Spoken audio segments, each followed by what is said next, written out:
times easier. And I mean, you're just gonna have to watch the video to see how these tasks have been changed to be much easier. I hope you guys did enjoy. Shout out to Ben, the developer of Among Us Community Edition, which is what I'm playing right now. And of course, well, yeah, that's it. Enjoy the video, subscribe if you're new, and hit the like button. And I don't know what else. Enjoy the video, guys. These tasks easier to start my favorite form. So let's see. What about Simon's task? Now, I will say not every single task can be changed. I think Simon Says Here is normal, so that's totally fine. I mean, Simon Says is already pretty easy, so it's like whatever, you know. It's like whatever. That's pretty easy already. And for some reason I can see, even though lights are off, I think that might be a little bit of a bug. But that's fine. All right. Instead, electrical. Never mind. It's next to comms. Passwords is so easy. Oh, I can't wait to see what that looks like. I was in our engine. I was in reactor doing go dong doing Simon Says. Obviously, we are it's normal among us, so we got to figure out who's the imposter. Medi passed me, so I doubt it's them. Yep, Pika's and comms. Okay, how easy Simon Says. I think Simon Says is normal, but it's very. I mean, Among Us could kill and then some clearing them. I mean, yeah, we can skip. There are 12 players, so I'm just gonna go ahead. I'm gonna skip. We've got plenty of players here, so I'm just gonna skip. Alright, well, oh, no wonder I can see. That's not right. It's comms. I was so. Can your copy of To Kill a Mockingbird?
Class period, we're going to just use it for something into chapter 9.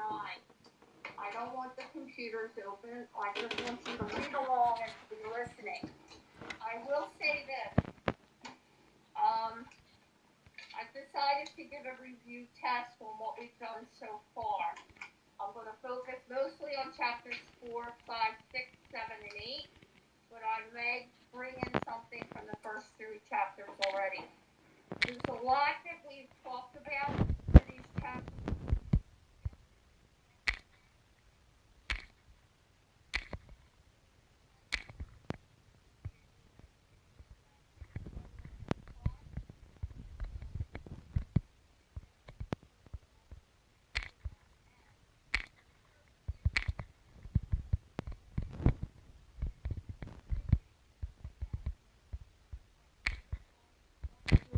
Mostly 4 through 8 for a short review test.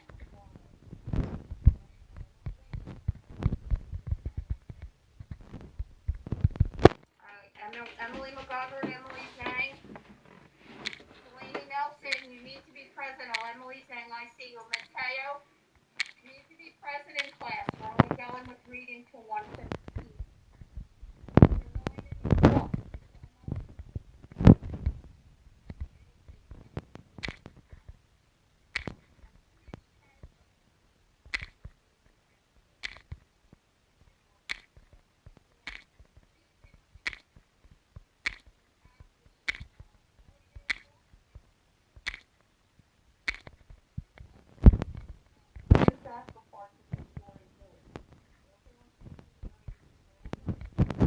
Anything we talked about, chapter questions.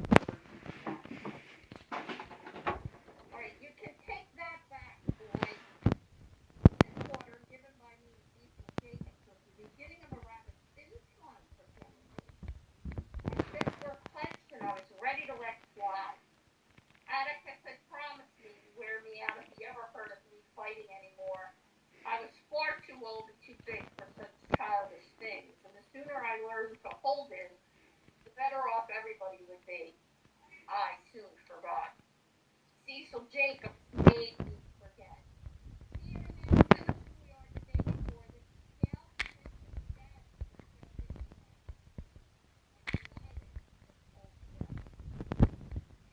Saying that, I nothing. Do you defend blacks, Atticus? I asked him that evening. Of course I do.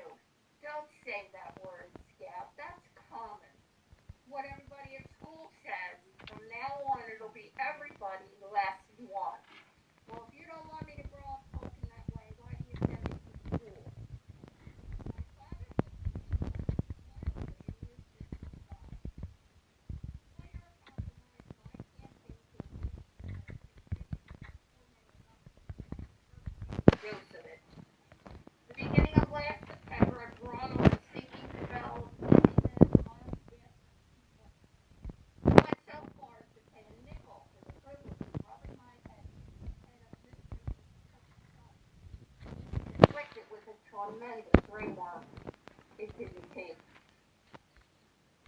was worrying another bone. Do all lawyers defend Negroes? Of course they do, Scout.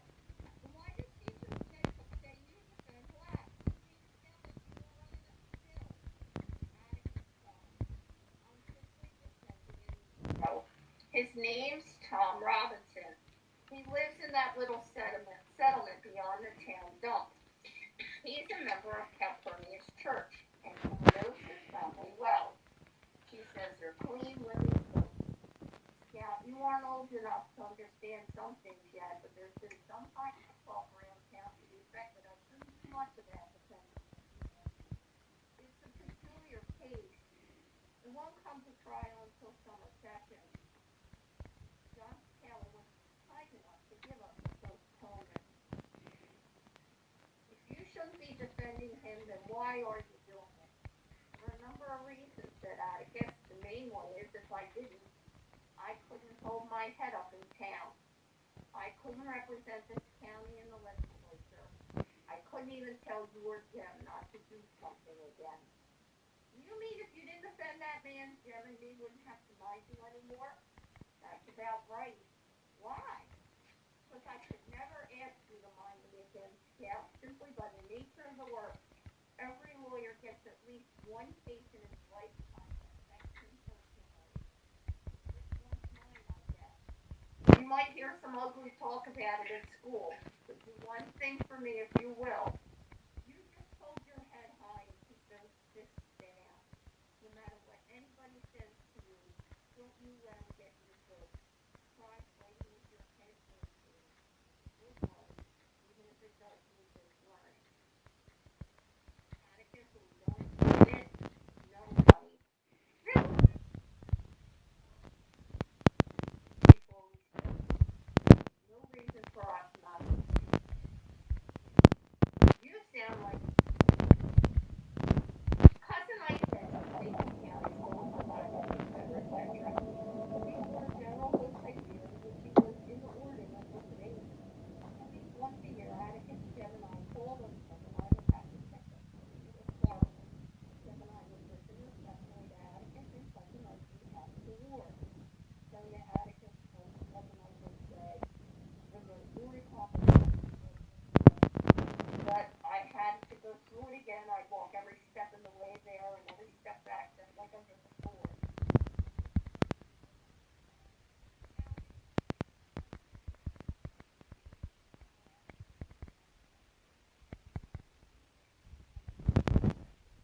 Well, come here, Scout, said Atticus. I crawled into his lap, put my head under his chin. He put his arms around me and rocked me gently. It's different this time, he said. This time we aren't fighting the Yankees, we're fighting our friends. But remember this, no matter how bitter things get, they're still our friends, and this is still our home. With this in mind, I faced Cecil Jacobs in the schoolyard the next day. You want to take that back, boy? You gotta make me first, he yelled. My folks said your daddy was a disgrace, and that black ought to hang from the water tank. I drew a bead on him. Remember what Atticus had said, then dropped my fist and walked away. Scout's a coward, ringing in my ears. The first time I had ever walked away from a fight. Somehow, if I fought Cecil, I would let Atticus down. Atticus so rarely asked him and me to do anything for him. I could take being a coward for him. I felt extremely noble for having remembered, and remained noble for 3 weeks. Then Christmas came, and disaster struck. Jim and I viewed Christmas with mixed feelings. The good side was the tree and Uncle Jack's fish. Every Christmas Eve day, we met Uncle Jack at Bacon Junction, and he would spend a week with us. A flip of the coin revealed the uncompromising lineaments of Anne Alexandra in print. I suppose I could include Uncle Jimmy and Alexandra's husband, but as he never spoke a word to me in my life except to say, get off the fence once, I never saw any reason to take notice of him. Neither did Anne Alexandra. Long ago, in a burst of friendliness, Annie and Uncle Jimmy produced a son named Henry, who left home as soon as it was humanly possible. Married British? Francis. Henry a new village to discover. And then pursue their own pleasure. No amount of sign could induce Atticus to let us spend Christmas Day at home. We went to Finch's Landing every Christmas in my memory. The fact that Annie was a good cook was some compensation for being forced to spend a religious holiday with Francis Hancock. He was a year older than I, and I avoided him on principle. He was doing anything I disapproved of and disliked my ingenious diversions. Aunt Alexandra was Atticus' sister, but when Jem told me about changelings and siblings, I decided she had been swapped at birth, that my grandparents had perhaps received a Crawford instead of a Finch. Had I ever harbored the mystical notions about mountains and treetops, sets, lawyers and judges, and Alexandra would have been an obelisk to Mount Everest. Throughout my early life, she was cold and there. When Uncle Jack jumped down from the train Christmas Eve day, we had to wait for the porter to hand him 2 long packages. Jem and I always thought it funny when Uncle Jack pecked Atticus on the cheek. They were the only 2 men we ever saw kiss each other. Uncle Jack took hands with Jem and swung me high, but not high enough. Uncle Jack was a head shorter than Atticus, the baby of the family. He was younger than Aunt Alexandra. He and Annie looked alike, and Uncle Jack made better use of his face. We were never wary of his sharp nose and chin. He was one of the few men of science who never terrified me, probably because he never behaved like a doctor. Whenever he performed a minor service for Jem and me, including a corner from a foot, he would tell us exactly what he was going to do, give us an estimation of how much it would hurt, and explain the use of tongs he employed. One Christmas, I lurked in the corners, nursing a twisted splinter in my foot, permitting no one to come near me.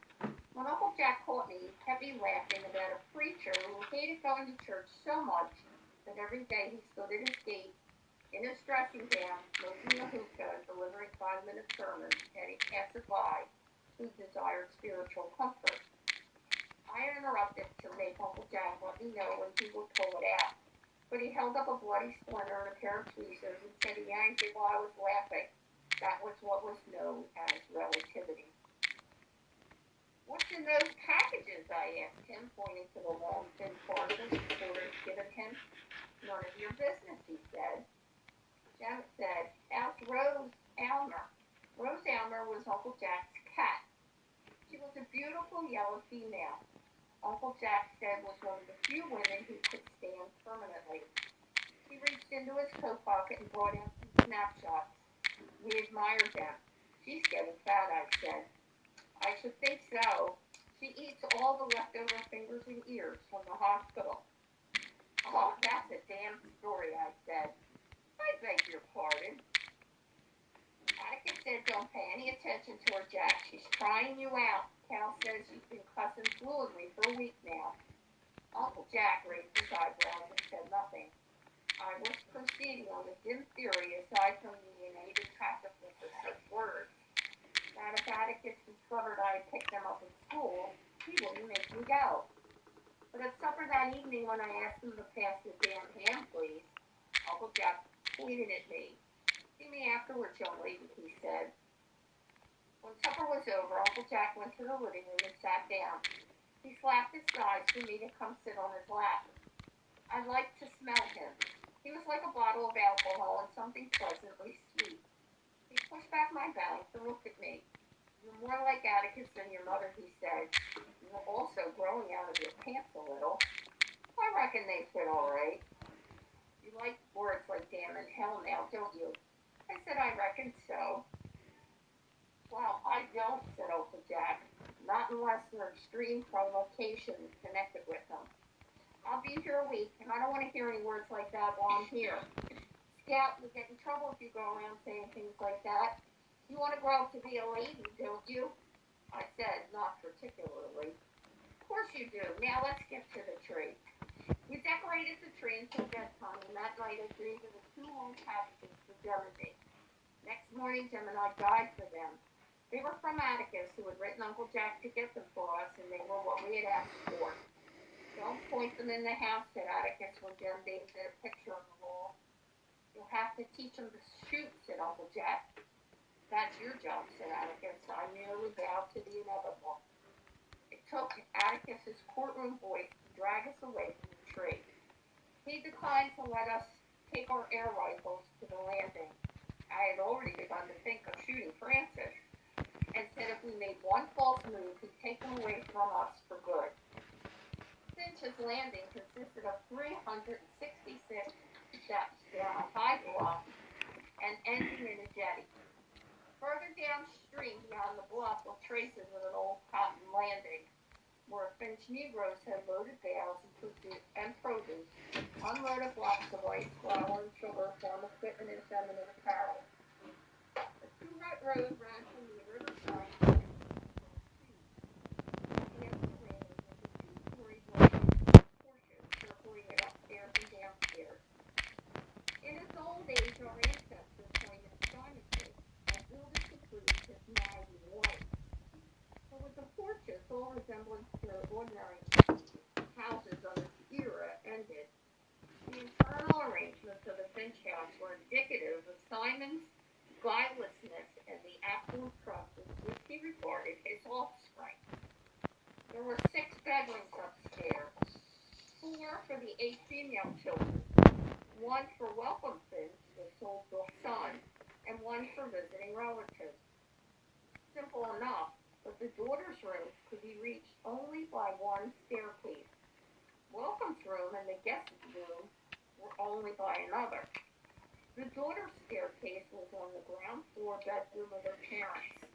Mr. Simon always knew the hours of his daughter's nocturnal comings and goings. There was a kitchen separate from the rest of the house, tacked onto it by a wooden catwalk. In the backyard was a rusty bell on a pole, used to summon field hands or as a distress signal. A widow's walk was on the roof, but no widows walked there. From it, Simon oversaw his overseer, the riverboat, and rifles around the landholders. There went with the house the usual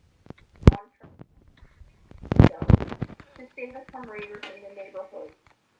She became stuck in the door to the daughter's staircase when she became when her sled was gasped with water and finally pushed through. When we arrived at the landing, Francis kissed Uncle Jack.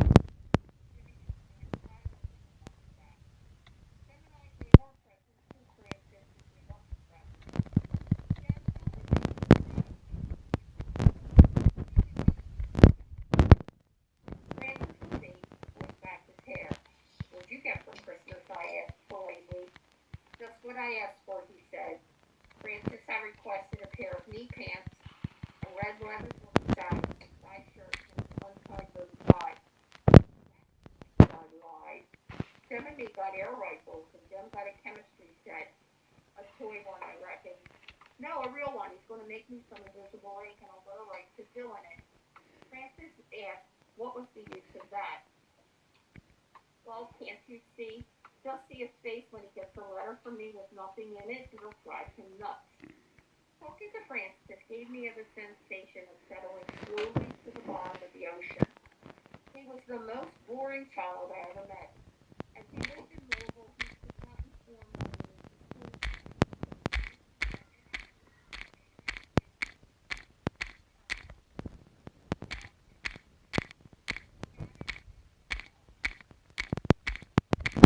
But the only time I ever heard out of it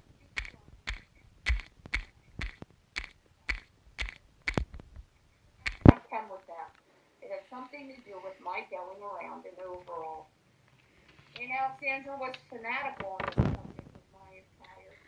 I could not possibly hope to be a lady if I wore breeches. When I said I could do nothing in a dress, she said I wasn't supposed to be doing things that required pants. Aunt Alexandra's vision of my deportment involved playing with small stoves, he said, and wearing the out-of-pearl necklace she gave me when I was born. Furthermore, I should be a ray of sunshine in my father's lonely life. I suggested that one could be a ray of sunshine in pants just as well, but Auntie said that one had to behave like a sunbeam, that I was born good but had grown progressively worse every year.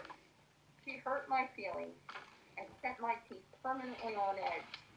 But when I asked Atticus about it, he said there was already enough companies in the family and to go about my business. I was asking her, she let me sit at the big table with the rest of them just once. So I proved to her how civilized I could be. After all, I ate at home every day with me. Oh! When I begged Atticus to What a bucket nugget. we were guests, and we sat where she told us to sit. He also said, Damn. All the way up here. Stop attacking me. kinds of meat, some are vegetables, some are pantry shelves, peach pickles, 2 kinds of cake, and ambrosia constituted a modest Christmas dinner. Afterwards, we both made for the living room and sat around at a table and Yani, yani. put on your coat, said Atticus dreamily, so I didn't hear him. Francis sat beside me on the back step. That was the best yet, I said. Attacking me, idiot. Stop attacking me, idiot. I giggled at the thought of Jem in an apron.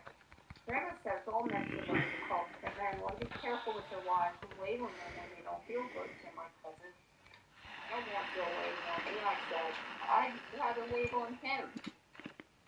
Bill? Yes, don't say anything about it. Oh my, never saw cheese so pure. No, it's actually like less than 20 hits. Go you up, man. Go you up, man. 1, 2, 3, 4. What about? Grandma says he hasn't got a home. Has two, lives in Meridian. He just gets passed around from relative to relative. And Miss Rachel keeps him every summer. Francis, that's not so. No, you're not hitting me, you're not hitting me. You're mighty dumb sometimes. You're not hitting me, Guess bro. you don't know any better, though. What do you mean? If Uncle Adam's cares for the run around with 3 dogs, that's the one day now. Oh my god, you're not hitting me, Grandma jeez. said, Soon. so it ain't your fault. I'm getting I guess lecture. it ain't your fault if Uncle Atticus is a black over besides, but I'm here to tell you it certainly does mortify the rest of the family. Francis, what the hell do you mean? Just what I said. Grandma said it's bad enough he said he let you all run wild, but now he's turning out a black and will never be able to walk the streets and make them again. He'll ruin the family. That's what he's doing. Francis rose and sprinted down the pathway to the old kitchen. At a safe distance he called, "It's nothing but a black offer." He is not, I roared. I know the way you're talking about, but you better let it out this red hot minute. And leaped up the steps and ran down the catwalk. It's easy to tell her, Francis. I said take it back quick. Jerk loose and black lover, he yelled. When stalking one to prey, that's to take one to pride. Say nothing, and as sure as day, he will come furious and emerge. And it disappeared to the door. So Nancy and Louise left tentatively. Nothing to speak of, I said. Francis came out on the catwalk. Will we take it back? Francis did. But I was too quick on the draw. Francis shot back into the kitchen, so I was out of the steps. I could wait patiently and sat there, perhaps 5 minutes. 54. Where's Francis? He's out wandering the kitchen. He never sees that crazy playing there. Francis came to the door and yelled, "Grandma, she got me in here. She won't let me out." What is all this, dear Louise? I took up an Aunt Alexandra. I haven't got him in there, Auntie. I ain't holding him. It's you, shouted Francis. She won't let me out. Have you all been fussing? She Louise got mad at me, Grandma told Francis. Francis, come out of here. She Louise, out of you, I'll tell your father. Did I hear you say hell a while ago? No. I thought I did. I better not hear it again. Aunt Alexandra was a back porch listener. The moment she was out of sight, Francis came out, head up, and grinning. So risky. "Who with me?" he said. He jumped into the yard and kept Jem appeared on the porch, looking up the other way. Francis climbed the nose of the tree, and down, put his hands in his pockets, strolled around the yard. "Pat," he said. I asked him who he thought he was. He said, "Jack." Just sit there.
Ship. Oh yes.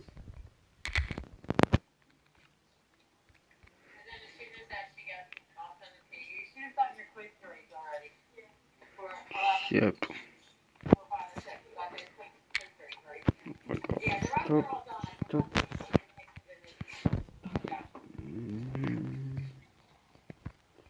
Okay, we're going to be starting on imperialism, and then after imperialism, we're going right to World War I. So that's how this is going to come out. So, 12. That is imperialism, and 4, 5, and 6 is World War II, World War I.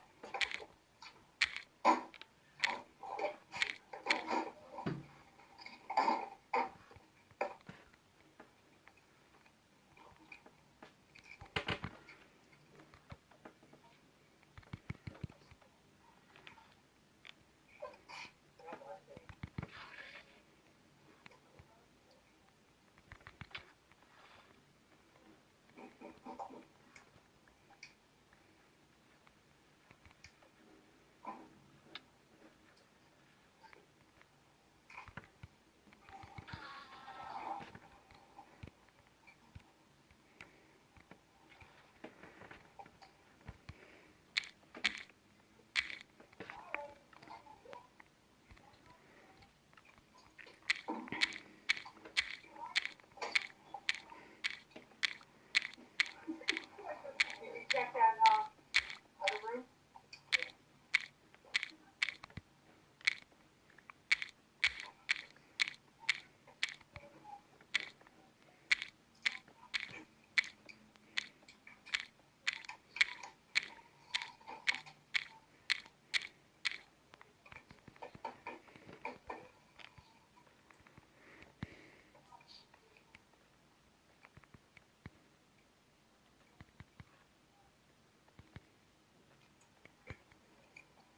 Okay, we're going to go to the timeline. Imperialism in World War I. It is like before all the text. It's the very first box. If you're in there, I'll go back.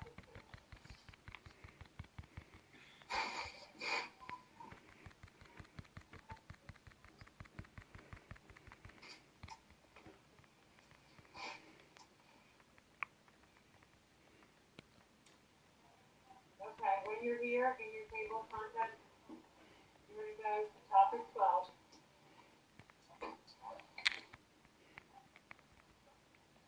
Okay, you're going to go to this introduction to imperialism in World War I. Is it up here? Okay. We're going to go to this timeline, imperialism in World War I.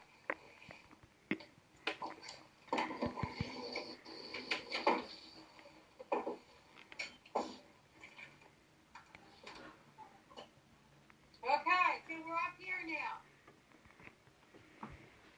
Alright, in 1867, Secretary of State William Seward purchases Alaska from Russia. Many people thought the purchase of Alaska was ridiculous. What's up there other than being cold? Alright, and they called it Seward's Folly.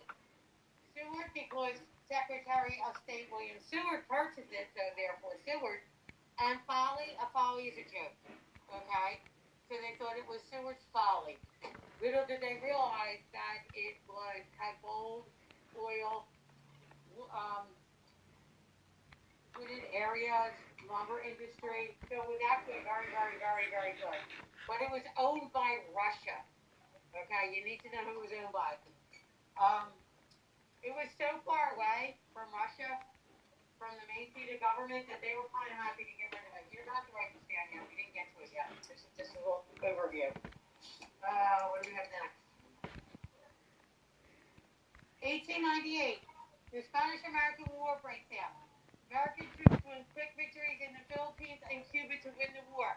Spanish-American War lasted 4 months. Okay? It was a short little war. Theodore Roosevelt was very, very important in this war. He was Secretary of the Navy. He stepped down from that position, and he had a cavalry group called the Rough Riders that he helped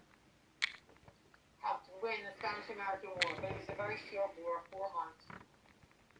1904, President Theodore Roosevelt declares through the Roosevelt Corollary that the United States has the right to intervene in Latin America to preserve order. Where's Latin America? Well, like, if the United States can intervene in Latin America, I want to know where Latin America is, that the United States is allowed to go in there and do something. Where is Latin America? What is another name for Latin America? It's not South America.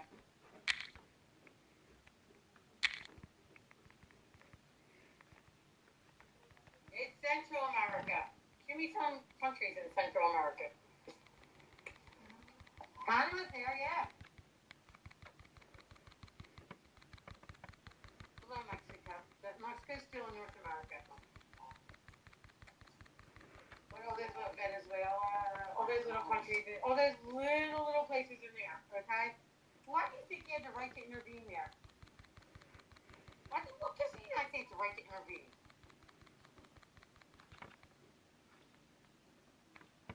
It's not our country. Why are we allowed to go in there and say, you know, I'm allowed to do this? Just so there's order. If you lived in those countries, would you like the United States coming in and say, you're doing this wrong, you need to have order, blah, blah, blah, whatever? Okay, well, that's what his executive order was, so let's see how the other countries feel about this. 1914, the Panama Canal opened. Panama Canal. Where's the Panama Canal?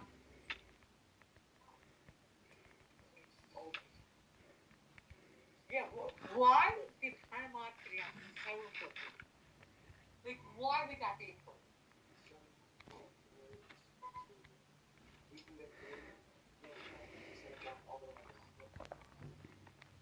Okay, so if you were going from New York to San Francisco on a boat, okay, you would have to go all the way down around South America, back up again to get to California.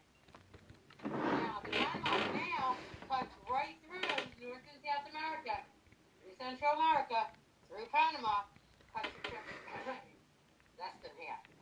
All right? That's why the Panama Canal is so important.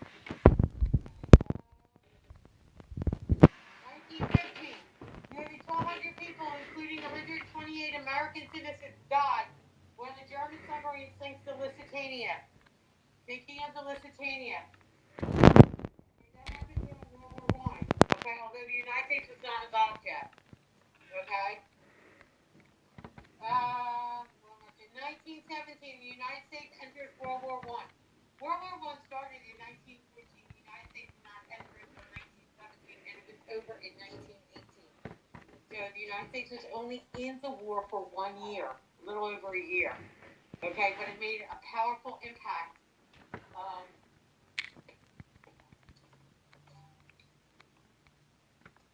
In the war.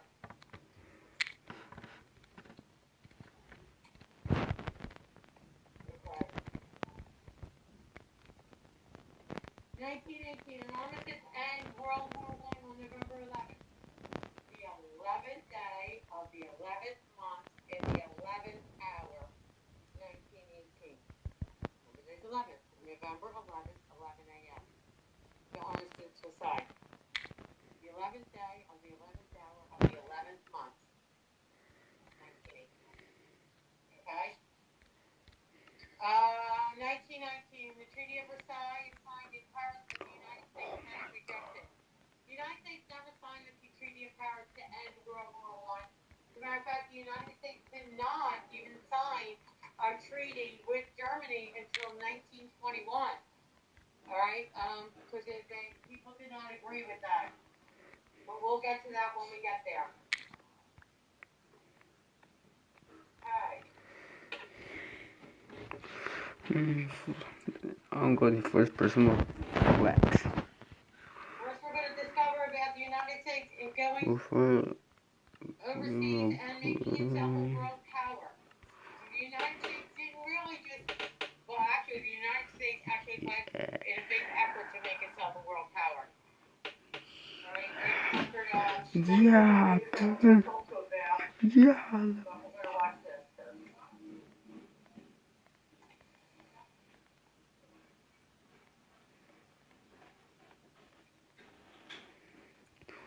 Yeah.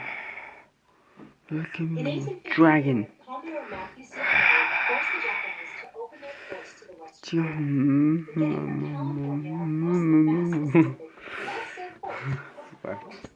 So fun. The United States took the first step to dominate Pacific trade with the annexation of the Pacific Islands. This gave it an American port roughly midway across the Pacific Ocean. Later that year, the British were eager to sell off Alaska because they felt it was just too far away for them to control effectively. So when Russia offered to sell Alaska for $7.2 million or 2 cents an acre, Secretary of State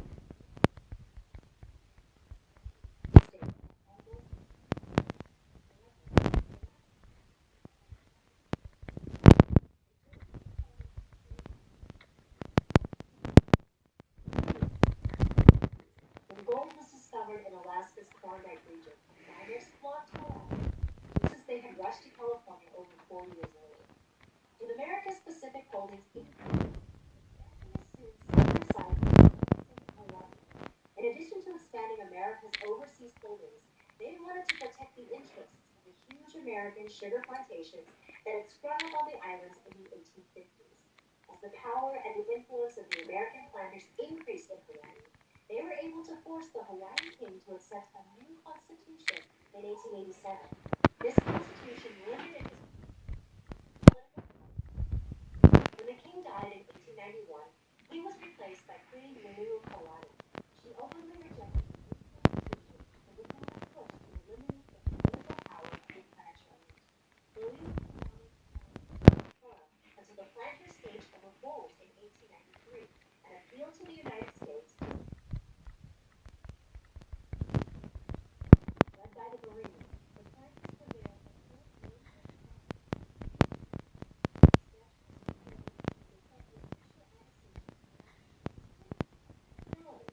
However, when presented with a proposal to annex Hawaii, President Grover Cleveland refused to bring Hawaii into the fold because of what had happened to the Queen, a friend of his. His successor, President William McKinley, had a different belief. He thought that the acquisition of Hawaii continued to dominate in the Pacific, so he agreed in 1898 to annex.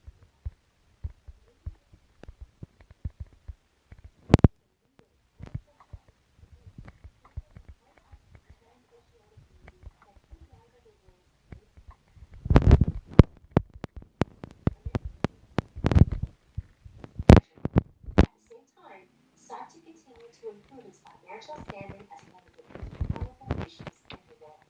Do you think the United States was justified in expanding the ways that it did?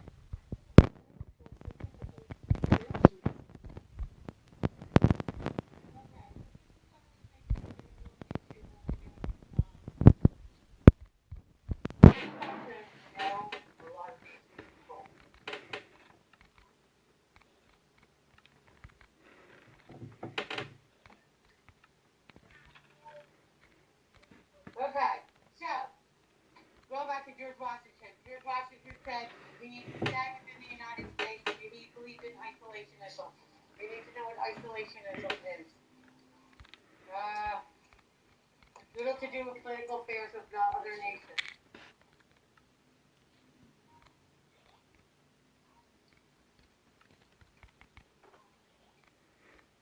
Okay. We wanted the United States only to be involved in foreign affairs if it actually benefited the United States or to protect its economic interests. Do not feel that we should go outside of the United States. That is isolationism. That's the definition for isolationism. Okay? Presidents for the next 100 years did exactly what Washington said. Okay? They were isolationists. But they did not want to be dragged into Europe's wars, and Europe had a lot of wars during this time. Okay, but then we have another group of American people that believed in expansionism, or extending its national boundaries. Okay, now, the United States eventually went and pushed its boundaries all the way to the West Coast. So the United States now has land and control and government going from the Atlantic Ocean to the Pacific Ocean. So now we need to look for something more to expand ourselves with. They had a good foreign trade. Okay, the United States merchant ships would go to Europe. They would go, bless you. They would go to Asian nations such as China. Only Japan would not open its doors to American trade. For some reason, the Japanese people at this time period were very, very more isolated than everyone else. They didn't believe in the Western influence. They didn't want Westerners in their country. So Westerners are like people from the United States.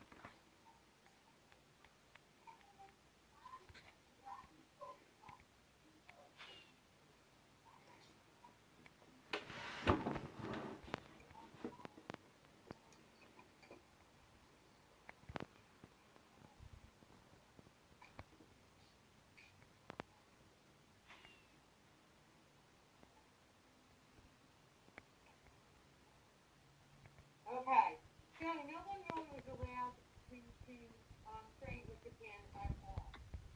Okay, the Japanese rulers just cut themselves off from the world. There's a few Dutch merchants that were allowed to trade in Nagasaki, but that was about it. Okay, if your ship, a foreign ship, got shipwrecked off the coast of Japan and your men were in Japan, they stayed there. They were not being returned to their country. Okay, they just stayed there. They were not allowed to leave. Mending. Okay, Americans Oh, wanted to mending. and tend to let their shipwrecked sailors to go back home wherever they may be. So Millard Fillmore sent Commodore Matthew Perry to Japan.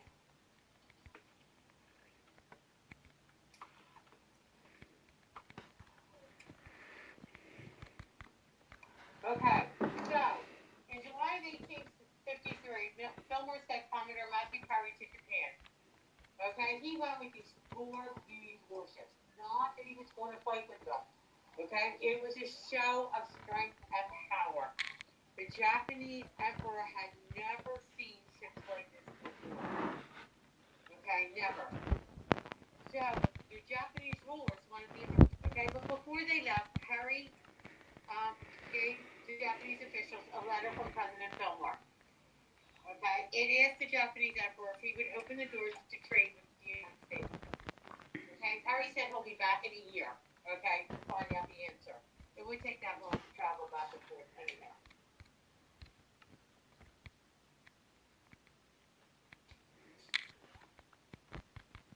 Okay, this time, okay, he has 9 warships. It's power.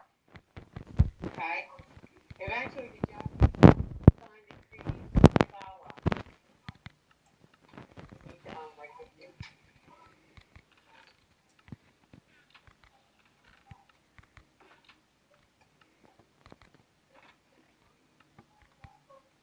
Okay, 2 things that it did, the Treaty of Kanagawa. It allowed the shipwrecked sailors to return home. Okay, and it opened 2 ports to the United States, for the United States to go in and trade. Okay, 2 things that this did. Okay, first of all, it did allow Americans to go into Japan and to trade with Japan. But it also showed the Japanese emperor, hey, we are really lacking. We are way behind in technology. Okay, we need to push ourselves up to the Western industrial nation. So Japan set out to become a modern industrial nation itself. Okay, and it was modeling itself after the United States. You all get that?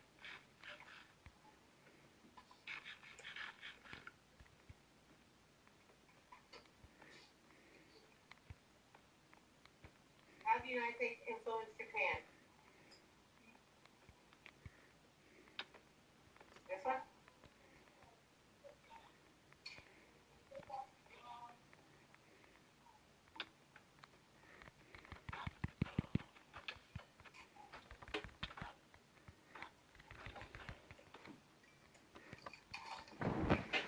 The United States interest in the Pacific.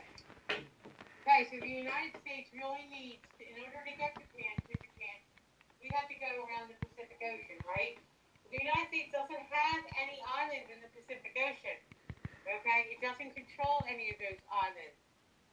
Okay, so he can't stop for refueling and provisions or anything else that it needs. Okay, so in the 1860s, Secretary of William Seward wanted the United States to actually have more interest in the Pacific Ocean. Okay, so in 1867, he persuaded Congress to annex or take over Midway Island in the middle of the Pacific Ocean. Midway Island, very important in World War II, the Battle of Midway. Have you ever heard of that? I think it was actually a movie about it. Anyhow, Midway Island. First, it's getting Midway Island in the middle of the Pacific Ocean. Okay? The island became part of the United States. Okay? He also made a deal to buy the territory of Alaska from Russia. Alaska from Russia. Russia owned Alaska.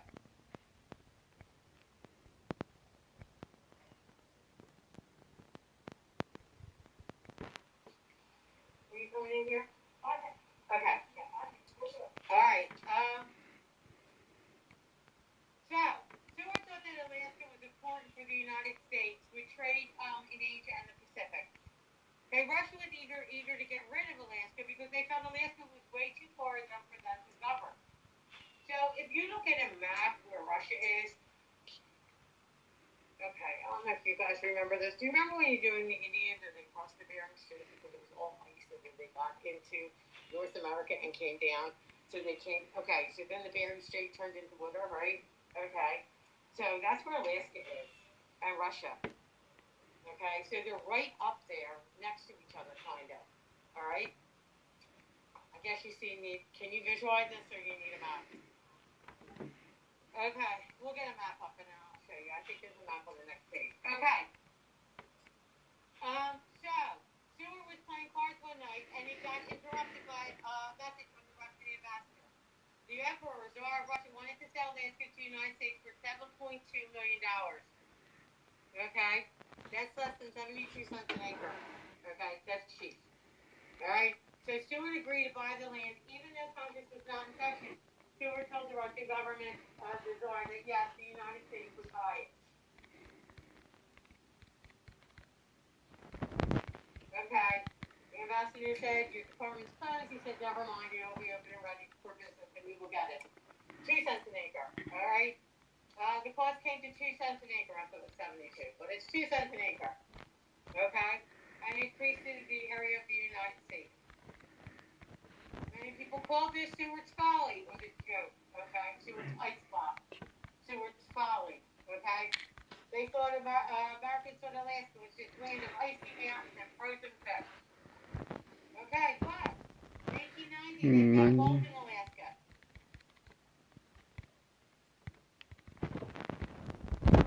Okay. The lowlands of Alaska were farming, rich in timber, copper, petroleum, and natural gas. You can. In 1959, Alaska became the 49th state. You can have. So it turned out to be not such a folly after all.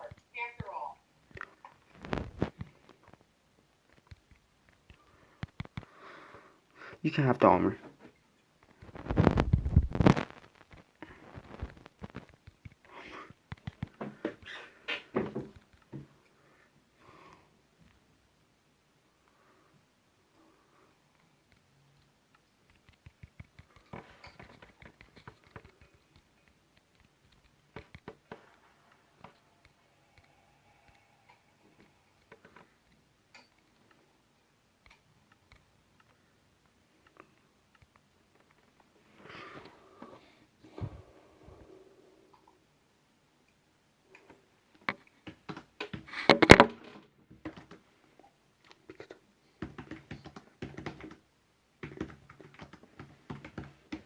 Why did Seward buy Alaska?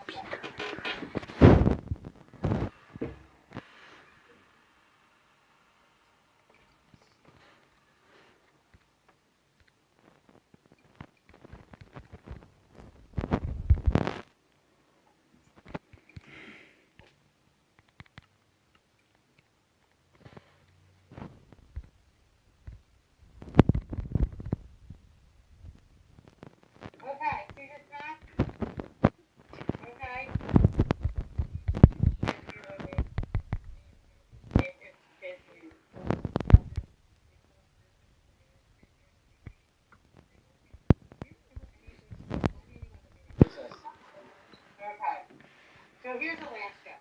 Here's Russia. You see how close they are? Okay, but it's very, very far away from the seat of government for Russia. Okay, which is why they were willing to get rid of it. Okay, here's Midway Island, right in the middle of the Pacific Ocean. Here's Japan. Here's California. Okay, so do you see why it's important? Okay, the United States then annexed all these islands in red. Okay, they were stepping stones into China and Japan places here for trade. That's why they were very important. Okay, so this is going to become important.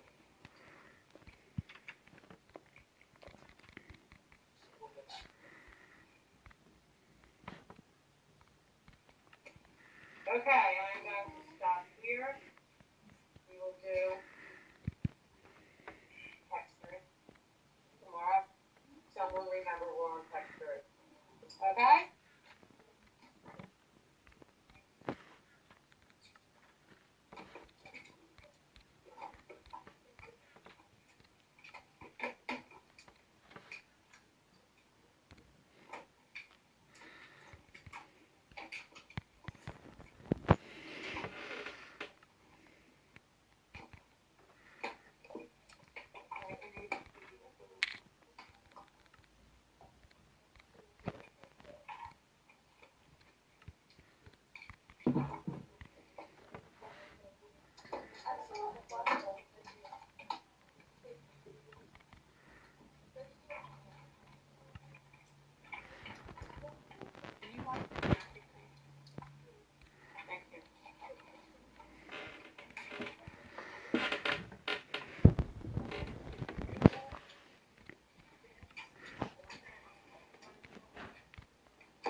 What the leg?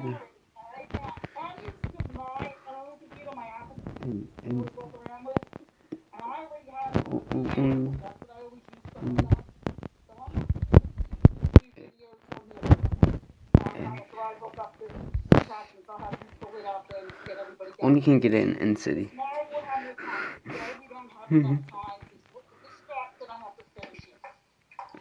You can have some. You can have this. All you go. You had to do the notes on the first commandment, 1 to 15, which I'll I really don't care about still touch. Alright? So now,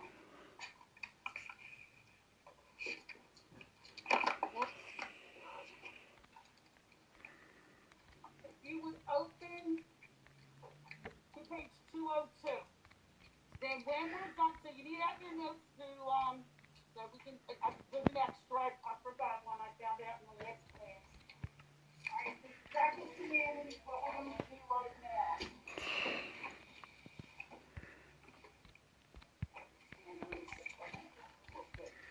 Alright. Alright, it's page 202 in your highlighter. Interesting commandment.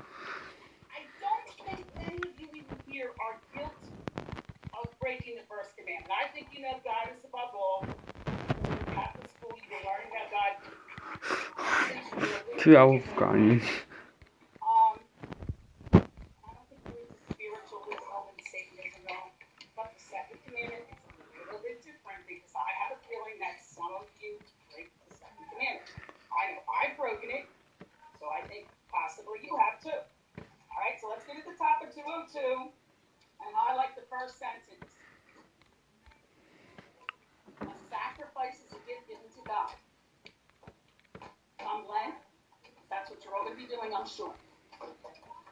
Giving up something, doing something extra, saying your decade of the rosary each day, whatever, okay? It is a sign of all the attitudes of prayer mentioned above. Okay, they're the 4 types of prayer which I'll check next time. A sacrifice can be large or small. It can be doing something difficult or giving up something we like. We can offer our entire lives and all actions with the perfect sacrifice of Christ offered on the cross. We can do this every day in the morning as a morning offering, in a morning offering. We can do do it especially when we celebrate the Eucharist. The Eucharist contains all forms of prayer and is the ultimate sacrifice. Okay, highlight the box in a second. You shall not take the name of the Lord your God in vain. Alright, so the second commandment deals with our language.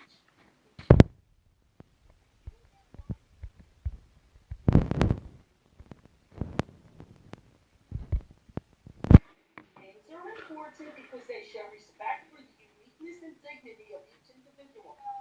In Scripture, a name often is the clue to his or her character.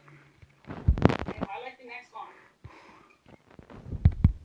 The name of God, Yahweh, was so great that the Israelites never said it aloud, and instead the God revealed to them the holy divine name and its power. God's name meant all know God's great goodness and power. God taught the people to bless rather than curse. God wanted the people to care for one another with the power of his name. And of others with love. Okay, here we go. Speaking of love.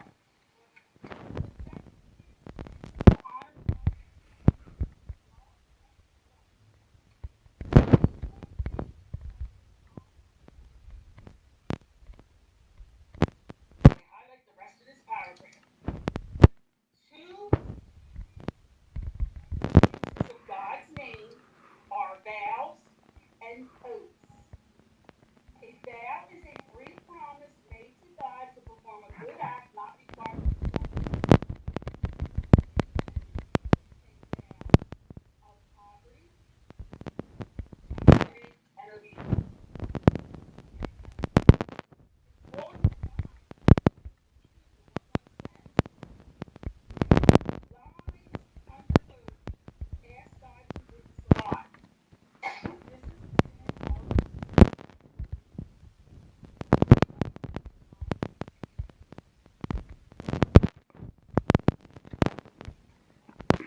Courtroom.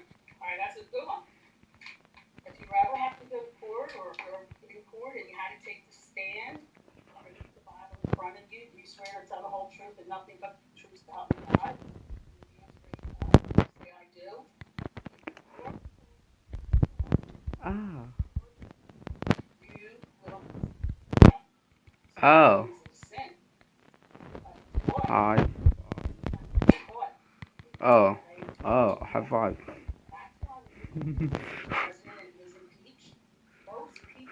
Yeah. So.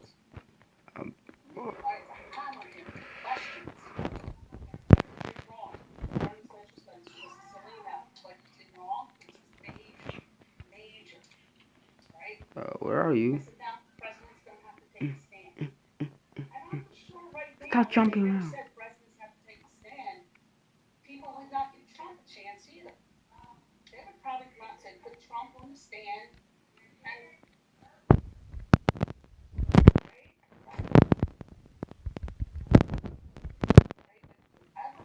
Where?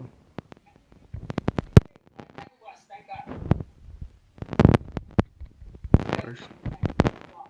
Yours.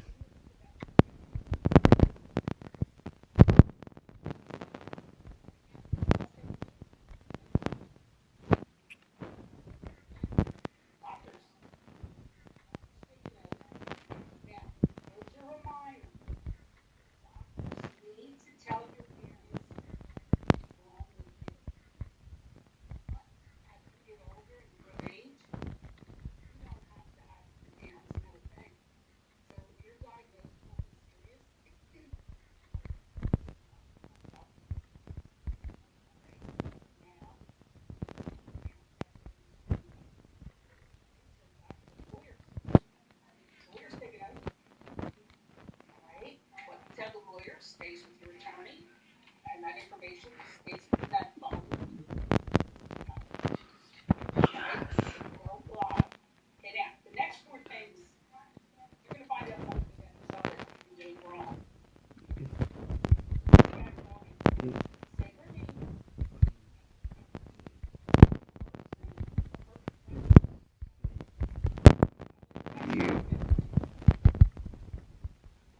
you die, it will save you. Only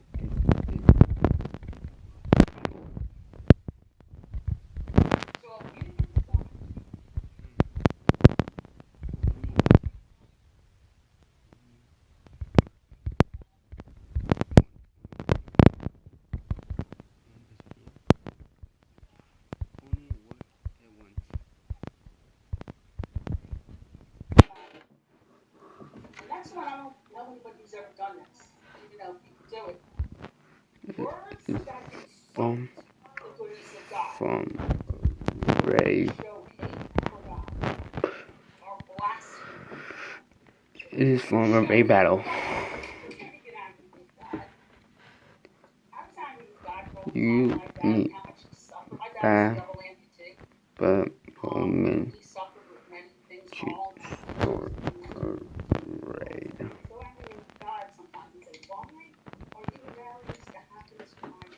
Yes.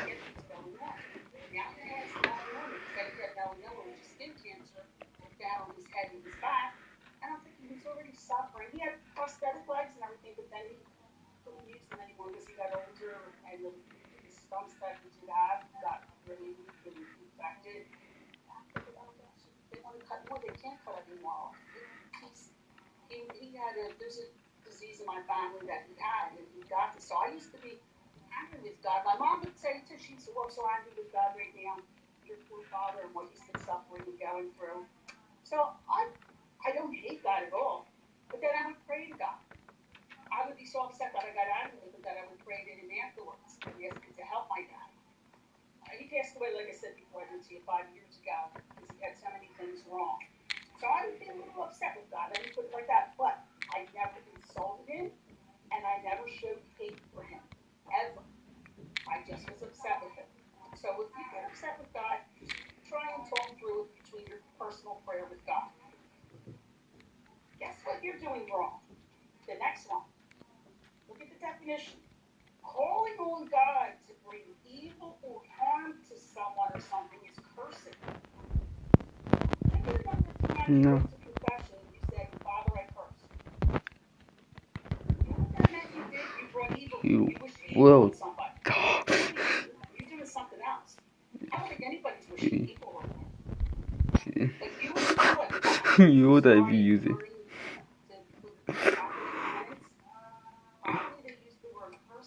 Wait. So when you go to confession, try not to say you're cursing because you're not wishing harm. Even though I know what the priest knows what you mean, all right? Because I know I've gone in at times and said curse, and then I finally realized, like, wait a minute, I didn't wish evil on anybody. Why did I say that? Okay? Jack, I'm living Jack. What you're doing is coming up. Right? Mini apple. The worst one is the next one. What's the name tag? What's the name tag? What's the name tag? Name tag. Name tag.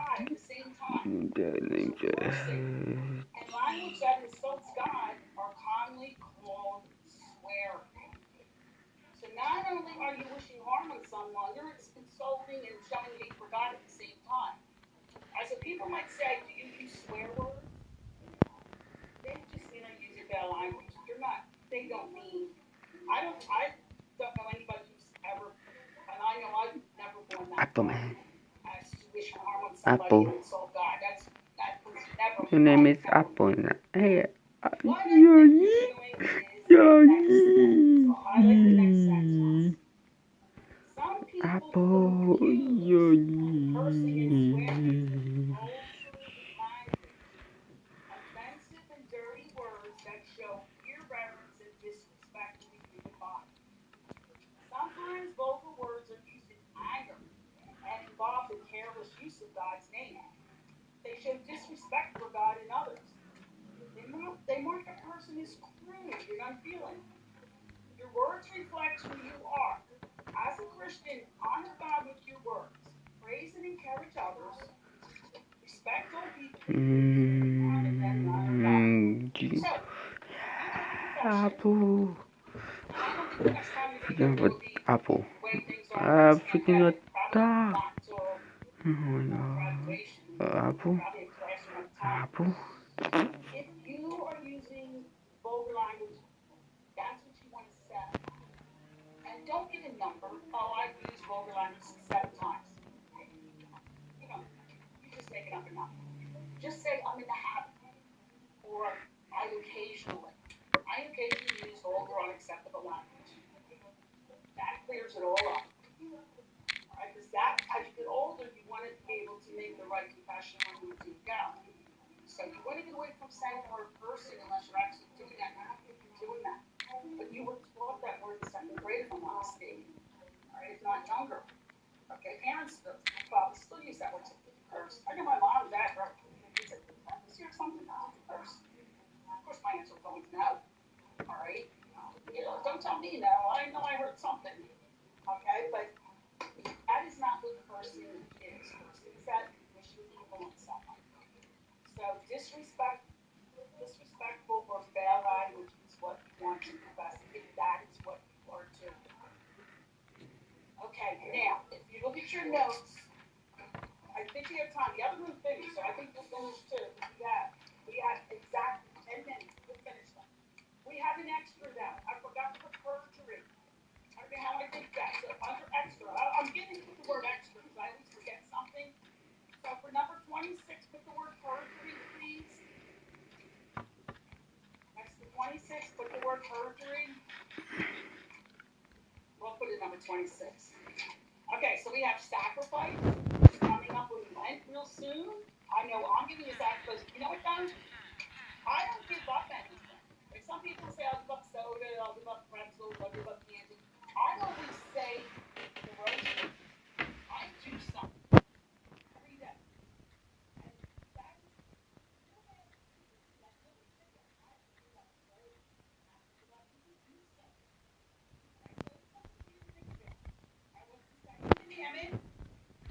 What did I actually best dog? Literally pop up nowhere. Literally pop up nowhere and just come here. Yes. Beat the Ender Dragons. Pretty easy. My bullshell's okay. Got a dog. Wait, I better get a dog. Why don't I get a cat?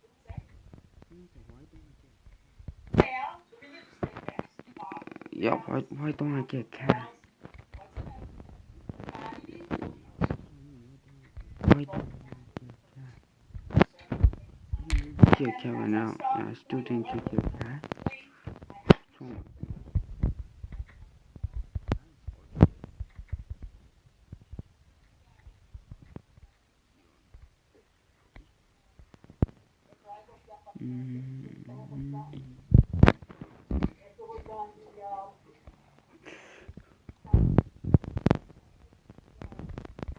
come on, you did. Come on, you.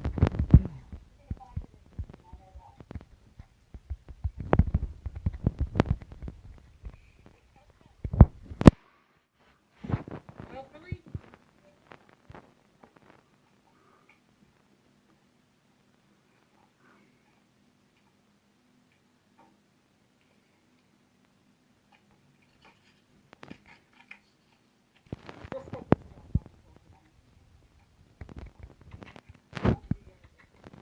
Okay, hopefully you were listening to me go through the 2nd commandment with my little stories and everything. All right, so your notes for chapter 21, I hope you made a copy of them from your little classroom. All right, we added number 26. There was 25 notes, perjury. I forgot to put perjury on there. So you want to add 26 perjury. So if you could define 16 to 26, which all involves the 2nd commandment. All right, and do that now.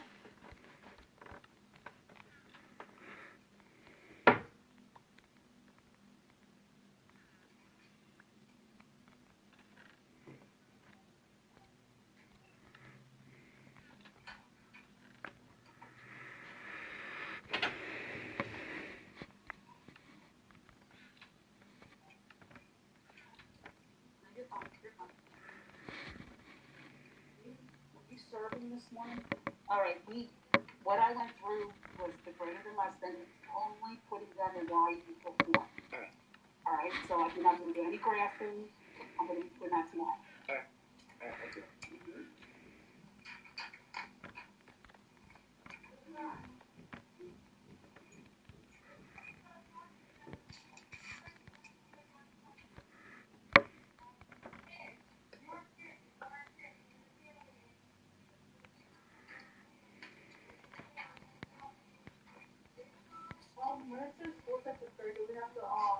No, you have to define them. You remember them, believe it or not.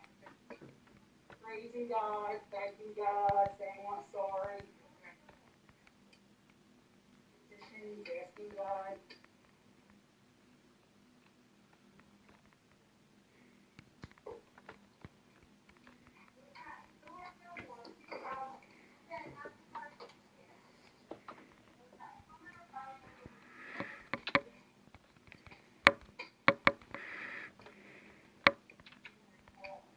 Oh.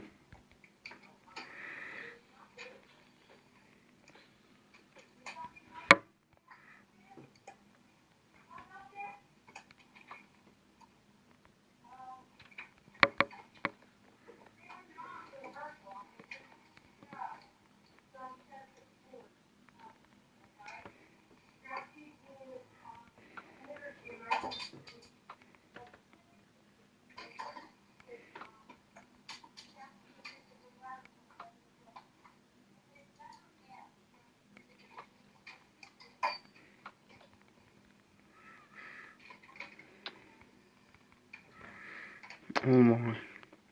I can get what? Where's my clock? Yes, this is my clock. Making full dark. And I saw so much stuff. Making. You know. What is it? With me.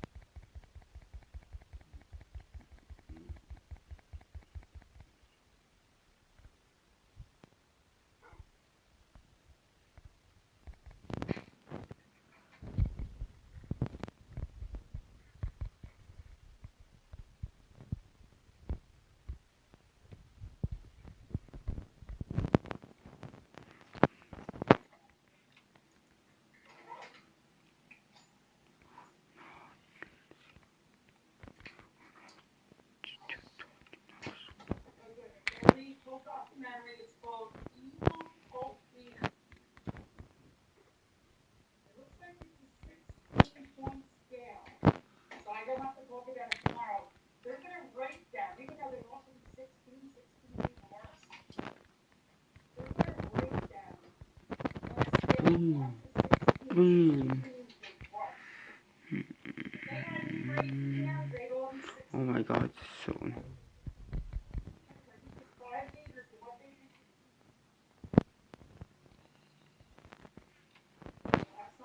This is getting what?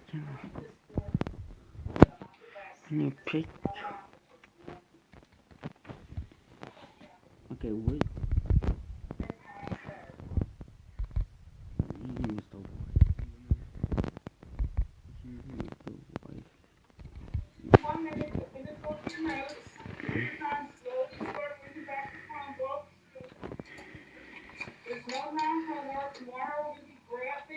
Oops.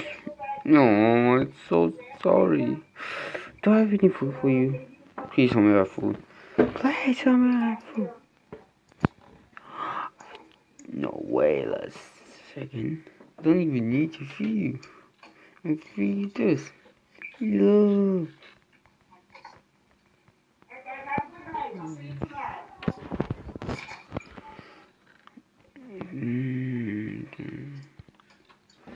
I shot this once.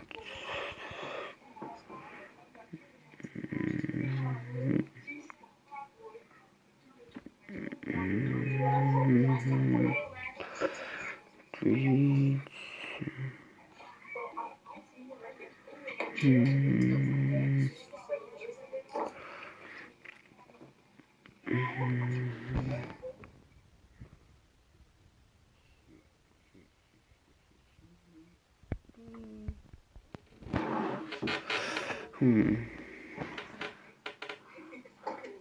I did a lot in 1 hour. This is a lot. Not much upgrade. Yeah, not much house upgrade. Well, that sucks. Well, the high cycle. Really not much of a house upgrade.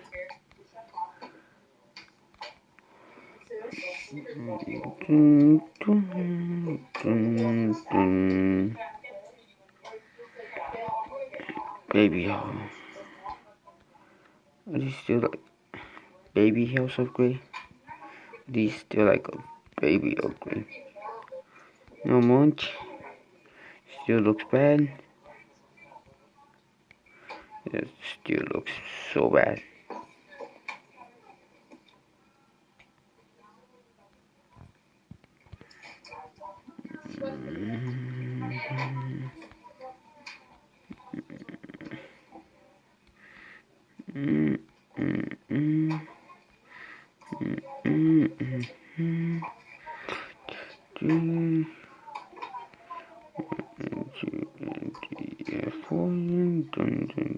Up. Oh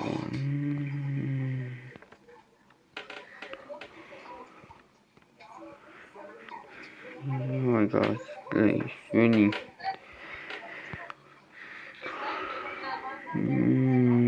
Oh my god, what the hell is this? What are you doing? What are you? 1, 2, 3, 4. Go. 5. 5.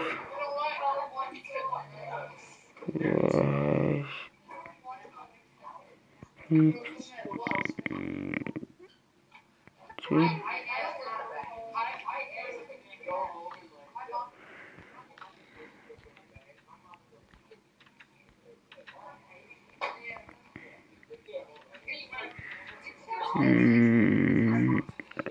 What?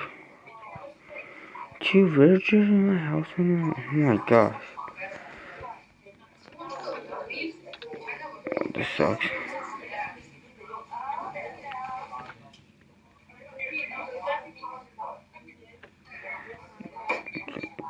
Stupid villagers. You don't just jump in my face. Oh, I cannot keep it in my house. 1, 3. I'll go to this door. Feed my dog. Nothing else but feed my dog. Sleep.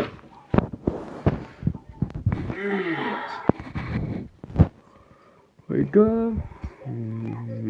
Eat. Oh my god.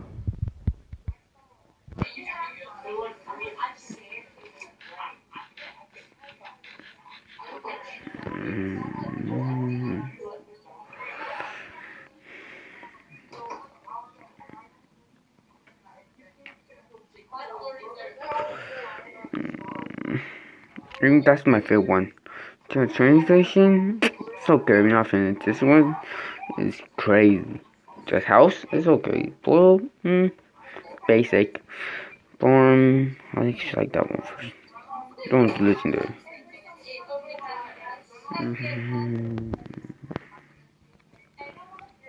I'll go order the chip. Oh yes.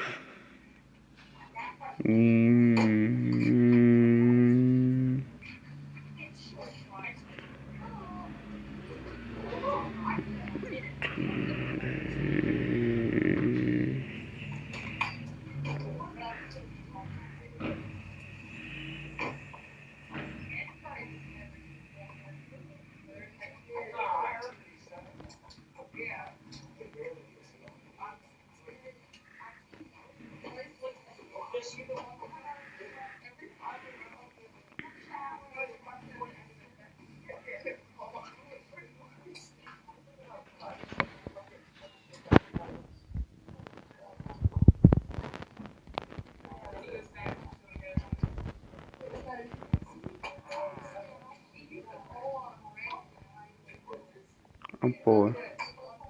You know how bored am I?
That's blue.